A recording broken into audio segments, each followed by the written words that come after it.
ഇത് നമ്മൾ സാറ്റർഡേ എടുത്ത വീഡിയോ ആണ് കേട്ടോ. അപ്പോൾ പൊന്നുവിനെ ഞാൻ ട്യൂഷനാക്കാൻ പോകാനായിട്ട് വാതിൽ പൂട്ടിക്കൊണ്ടിരിക്കുമ്പോഴാണ് കേട്ടോ ഫ്ലിപ്കാർട്ടിൻ്റെ ഡെലിവറി വന്നത്. നമ്മളൊരു ചെരുപ്പ് വയ്ക്കാനായിട്ടുള്ള ഒരു സ്റ്റാൻഡ് വാങ്ങിച്ചിട്ടുണ്ടായിരുന്നേ, ഒരു ഷൂ റാക്ക് പ്ലാസ്റ്റിക്കിൻ്റെ, നമ്മൾ അസംബിൾ ചെയ്തെടുക്കുന്നത്. പ്ലാസ്റ്റിക്കിൻ്റെ ട്യൂബ് മാത്രമേ ഉള്ളൂ കേട്ടോ. അങ്ങനെ അത് വാങ്ങിച്ചൊക്കെ കഴിഞ്ഞപ്പോഴേക്കും ഞാൻ പൊന്നുവിനെ ട്യൂഷനാക്കി കുറച്ച് നേരം ഞാൻ വീട്ടിൽ പോയിരുന്നു. അതിനുശേഷം അവളെ വിളിച്ചുകൊണ്ട് നമുക്ക് നെട്ടൂരത്തേക്ക് കുറച്ച് പലചരക്ക് സാധനങ്ങളൊക്കെ വാങ്ങിക്കണമായിരുന്നു. അങ്ങനെ അതിന് വേണ്ടിയിട്ട് നമ്മൾ തൃപ്പൂണിത്തുറയിലുള്ള സപ്ലൈകോയിൽ വന്നതാണ് കേട്ടോ. കുറേ വർഷങ്ങളായി ഞാൻ സപ്ലൈകോന്ന് സാധനങ്ങളൊക്കെ എടുത്തിട്ട് സത്യം മറന്നുപോയി എന്ന് തന്നെ പറയാം. അങ്ങനെ ഞാനും പൊന്നും കൂടിയാണ് വന്നത്. അവളെ കൂടെ കൊണ്ടുവന്നത് കാരണം അവൾക്കും ഒരു ഇൻട്രസ്റ്റ് ഉണ്ടായിരുന്നു കേട്ടോ സെലക്ട് ചെയ്യാൻ. കയറിയപ്പോൾ തന്നെ അവൾ പറഞ്ഞു, ഞാൻ എടുക്കാട്ടെ മമ്മ, എന്ത് വേണമെന്ന് പറഞ്ഞാൽ മതിയെന്ന്. അങ്ങനെ ചില സാധനങ്ങളൊന്നും അവൾക്ക് എന്താണെന്ന് അറിയില്ലായിരുന്നു, എന്നാലും ഞാൻ പറഞ്ഞു കൊടുത്ത് അവളെ കൊണ്ട് പിക്ക് ചെയ്യിച്ചിട്ടാ. കുറച്ചധികം ദിവസത്തേക്കുള്ള സാധനങ്ങൾ എടുത്തു വയ്ക്കാമെന്നാണ് ഞാൻ കരുതിയത്. കാരണം മുണ്ടമ്പേലിലാണെങ്കിൽ ജൂട്ട്സനാണ് കടയിൽ പോണത്.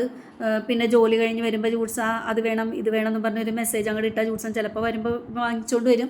അതല്ലെങ്കിൽ വന്നിട്ട് കുളിയൊക്കെ കഴിഞ്ഞ് രണ്ടാമത് കടയിൽ പോയി വാങ്ങിച്ചുകൊണ്ട് വരും. ഇപ്പോൾ ജൂട്ട്സൺ ഇല്ലാത്ത സമയത്ത് എനിക്ക് ഓടാൻ ബുദ്ധിമുട്ടാണല്ലോ. രാവിലെ ആണെങ്കിൽ ഇവൾക്ക് നേരത്തെ സ്കൂളിൽ പോകണം, അപ്പോൾ അതിന് മുമ്പ് ഫുഡ് റെഡി ആവണം. എന്തെങ്കിലും സാധനം ഇല്ലാണ്ട് വന്നാൽ പണി കിട്ടുമല്ലോ എന്ന് ഓർത്തിട്ട് ഞാൻ കുറച്ചധികം ദിവസത്തേക്കുള്ളത് വാങ്ങിച്ചു വയ്ക്കാമെന്ന് കരുതി. അങ്ങനെയാണ് നമ്മൾ സപ്ലൈകോയിൽ നിന്ന് എടുക്കാമെന്ന് കരുതിയിട്ടാണ്.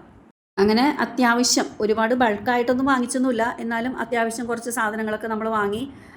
വലിയ വലിയ പാക്കറ്റുകളൊന്നും എടുക്കാണ്ട് 1/2 കിലോൻ്റെയും 1/4 കിലോൻ്റെയൊക്കെ പാക്കറ്റുകളാണ് നമ്മൾ എടുത്തത്.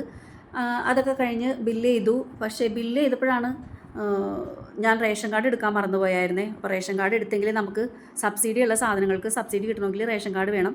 റേഷൻ കാർഡ് ഏത് വകുപ്പിൽ പെട്ടതായാലും കുഴപ്പമില്ല, അതായത് കളർ അനുസരിച്ച് വ്യത്യാസം ഉണ്ടല്ലോ, ഗ്രേഡ്. അപ്പോൾ അതേതായാലും കുഴപ്പമില്ല, റേഷൻ കാർഡ് കിട്ടിയാൽ മാത്രം മതി. അപ്പോൾ ഇനി അടുത്ത പ്രാവശ്യം വരുമ്പോൾ റേഷൻ കാർഡ് കൊണ്ടുവരാമെന്ന് പറഞ്ഞ് പോകുന്നു. സപ്ലൈകോയിലെ സാധനങ്ങളൊക്കെ നമ്മൾ വീട്ടിൽ കൊണ്ട്, അതായത് നെട്ടൂർ കൊണ്ടുവന്ന് വെച്ച ശേഷം വീണ്ടും അടുത്ത ഷോപ്പിങ്ങിന് വേണ്ടി ഇറങ്ങിയത് മരട്ടിലുള്ള ന്യൂക്ലിയസ് മാളിലേക്കാണ്. ഈ വീട്ടിലേക്ക്, അതായത് നമ്മൾ മാറി താമസിക്കുമ്പോൾ ആവശ്യമായി വരുന്ന കുറച്ച് സാധനങ്ങളൊക്കെ ഞാൻ അവിടെ നോക്കി വെച്ചിട്ടുണ്ടായിരുന്നു.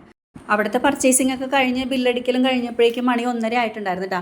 പിന്നെ ഞങ്ങൾ വേഗം വീട്ടിൽ വന്നിട്ട് കഴിക്കാൻ സമയമില്ലല്ലോ എന്ന് കരുതി അവിടെ തന്നെ മക്ഡൊണാൾഡിൽ കയറി. ബർഗറും പൊട്ടറ്റോ ഫ്രൈസും കൊക്കോക്കോളയാണ് അവൾ ഓർഡർ ചെയ്തത്. ഈ കൊക്കോക്കോള എന്ന് പറയുന്ന സാധനം എനിക്ക് ഇഷ്ടമല്ലാത്തതുകൊണ്ട് ഞാൻ കുടിച്ചില്ല കേട്ടോ. അങ്ങനെ സപ്ലൈകോയിലെ ലാഭം ഇവിടെ തീർത്തപ്പോൾ ഒരു സമാധാനം.